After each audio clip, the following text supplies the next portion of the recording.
Welcome back to Stories from the Water. I'm Shannon Keegan, and today I'm going off script. Trying to think if there's been an episode that I've done off script. I can remember one several years ago, but it's been a very long time. And I'm observing in myself the comfort I have of just inviting someone on to be a guest and just being the person that asks them questions, but not always showing up myself. So it's something I'm working on, and here I am today.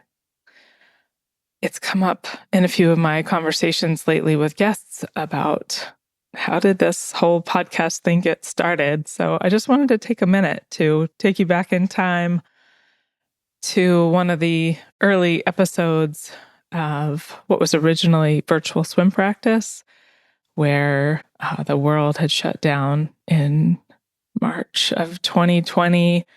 And I just had a small network of people I'd been coaching or swimmers that I knew and just invited them to jump on a Zoom call with me.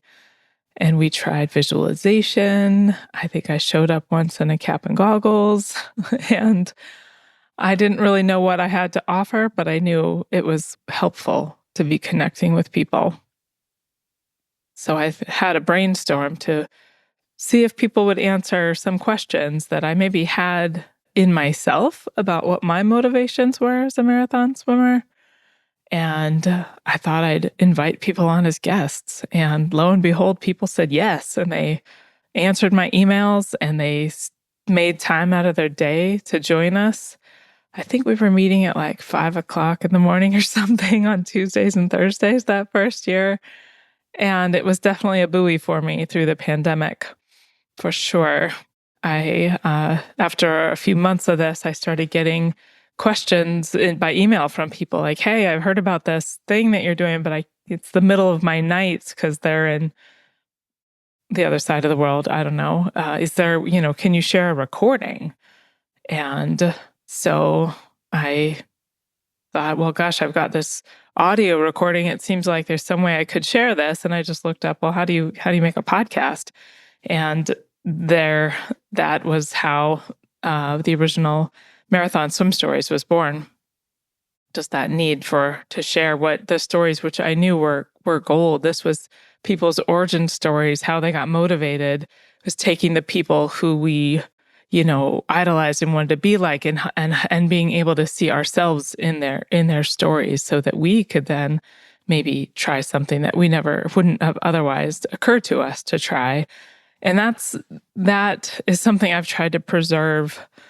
I've tried, not been great at it all the time, but I've tried to let people's stories be what leads the way, for them to unfold organically and not to lead with somebody's accolades or accomplishments or their resume. I really want us to be able to see ourselves in them. And if we see what they've done, we might be like, oh, I'll never be able to swim across whatever. And so we might not listen, not that we wouldn't listen to that story, but I didn't think we would have the same maybe response as you would if you were just listening to somebody's story and you could hear yourself in their story, like, oh yeah, they also, did swim practice or when they were 10 and they, tried triathlon or what have you. And so that's something I've tried to preserve. But as the years went on, I think it's been 6 years, maybe almost this month, since what was Marathon Swim Stories was first released into the pod universe.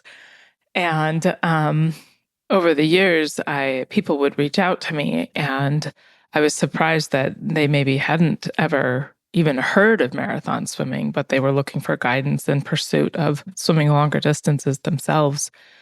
And it helped me over time, and hearing this from people, it made me realize that the word marathon and the name maybe would filter it out from some people's radar, right? They maybe wouldn't even think to listen to it. So I wanted to, last year, it had been on my mind for quite a while, but last year it really occurred to me, I really wanted to open the name up to be more inviting for anybody who is curious about stories from the water, which is how that name got updated.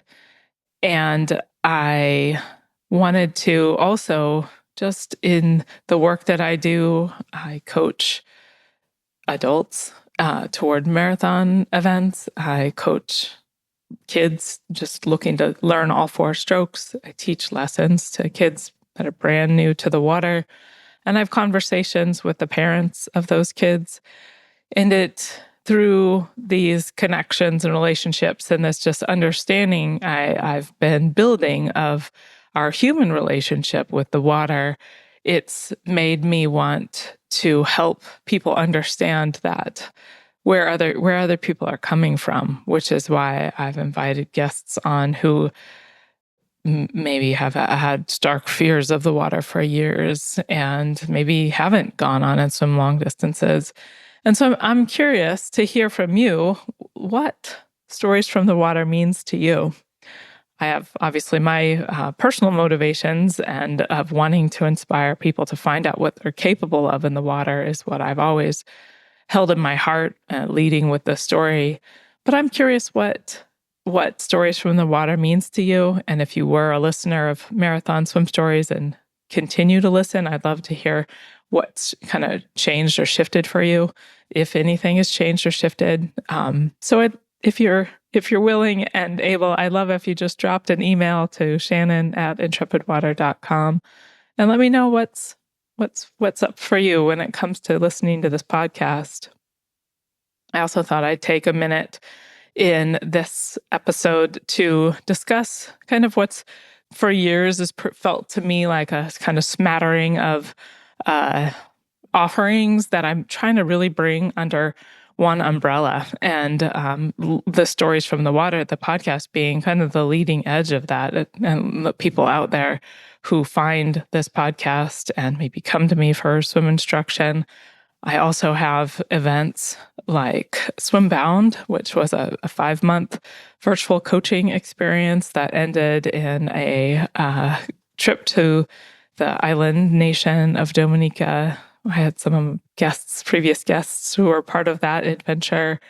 And I'm also looking to do a houseboat-based experience without the virtual coaching piece of it this fall in August. If that's something you're interested in, spots are extremely limited for these, but it is an amazing opportunity to not just find out what you're capable of in a very safe container and learn from other people and learn also about yourself and your body in the water, which is the heart, I think, of what I teach. In my community, The Water's Edge, we explore topics beyond the workout, because the workout is the measure of performance. And I think that can take us a long way, but I don't know that it sustains us, which is why I talk with my swimmers about having a practice.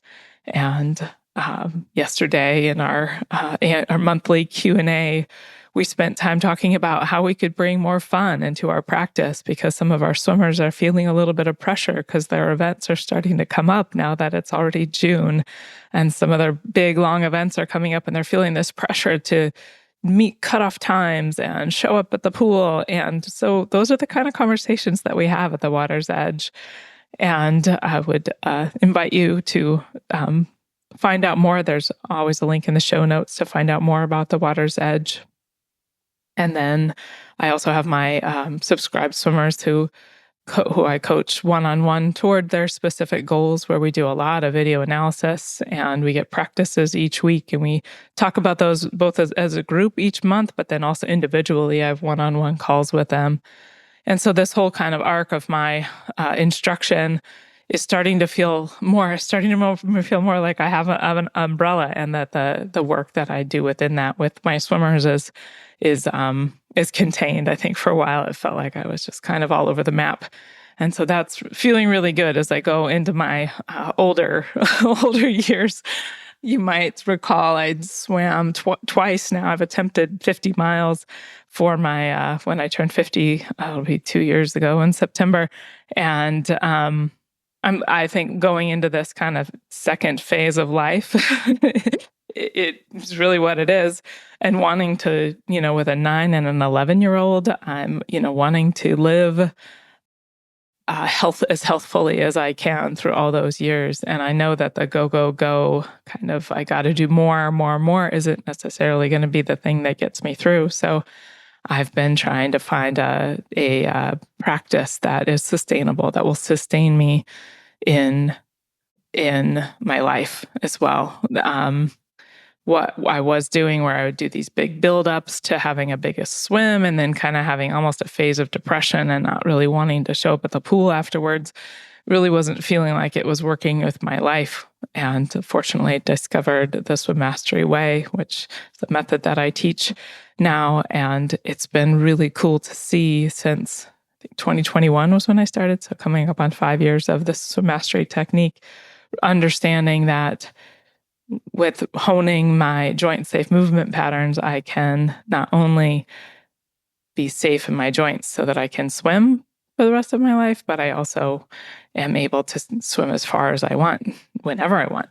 And that's been hugely, I think I'd say liberating, almost, just because the pressure isn't on. And I've really been able to engage and love the process, which is very new for me. If you've heard my episode last year with Tracy after my double Memphrey attempt, I've just started to really appreciate that to cut the time out for myself to do the movement being swimming, walking, hiking, running, because all of it's important to me. I love swimming. I love the water, but I love just taking my dog for a walk first thing in the morning too. But it's new for me to actually cut that time out for myself and honor it, and not let my other demands, whether it's making lunches for my kids or getting my swimmer sets out the door, to really honor that for myself. That's still a growth opportunity, but it's just something that I've really come to appreciate. And I guess that's kind of takes me to the last thing that I wanted to mention, was just that in this kind of new love I have of the process, I had a recent opportunity to swim across the Mayan Channel. You maybe caught that episode last year with Orlando, with the Mayan Channel Swim Association, and they're doing a great job getting this event going. And it was just an unfortunate opportunity that when I showed up, there were some administration changes with the Port Authority, and they weren't able to get my permit in time. And if I could have just stayed a couple more days, I would have been able to swim, but it just wasn't going to happen for me at that time.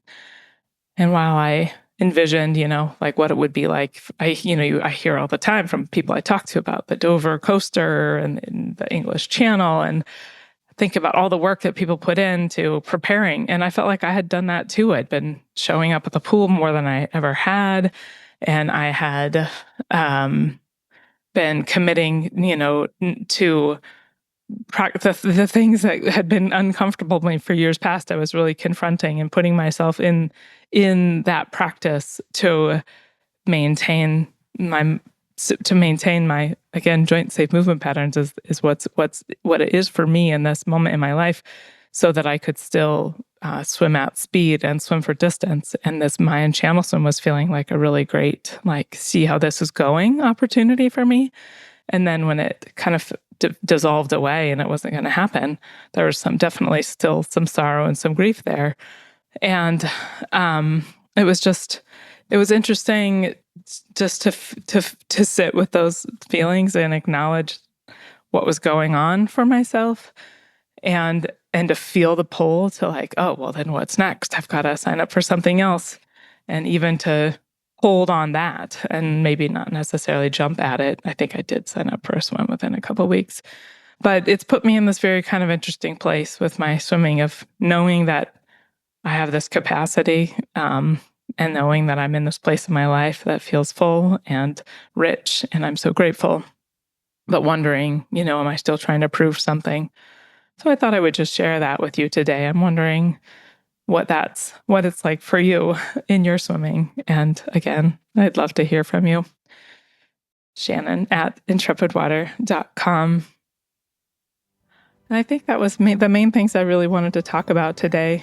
I just do want to say that, I I know there's a lot of things out there pulling for your time and attention, and the fact that you take time out to listen to me broadcasting from Talent, Oregon, out there to the into the world. I just really, really appreciate it. And so thank you for your time and your attention. And if you would like to share your story on Stories from the Water, please reach out to me. Thank you.